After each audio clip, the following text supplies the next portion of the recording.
How to manage and edit who can see your location on Snapchat app. Hello guys, in today's video I'm going to show you how to edit who can see your location on Snapchat. So all what you have to do is just go to Snapchat.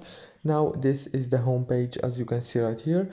Go to the top corner and click on your avatar like this, and then go to the top corner, click on the settings option and scroll down until you find this see my location option.